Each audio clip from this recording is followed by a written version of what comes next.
ఇంటి కోడలు కోడలు కోడలు అని తండ్రి పరితపించిపోతాడు. కోడలది కొడుకు కన్నా శక్తివంతమైన స్థానం. ఎందుచేతనంటే ఆ తిథి వచ్చినా కోడలు ఇంట్లోకి రాకుండా అశౌచం ఏదైనా ఉందనుకోండి, రాడు పితృదేవత. నా కోడలు ఇంట్లోకి రాకూడదు, నేను రానంటాడు.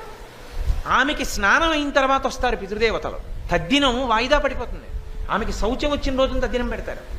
అంటే కోడలి స్థానం ఎంత గొప్పదో. అందుకే కోడల్ని తెచ్చుకునేటప్పుడు అత్యంత పరాకుగా చూసుకునేది ఏదంటే ఆ కుటుంబానికి శాస్త్రంలో ఉన్న నమ్మకం. లేకపోతే నశించిపోతావు, రేపు పొద్దున నీకు దీపం కూడా పెట్టదు ఆవిడ. కాబట్టి ఆవిడ దీపం పెట్టాలి.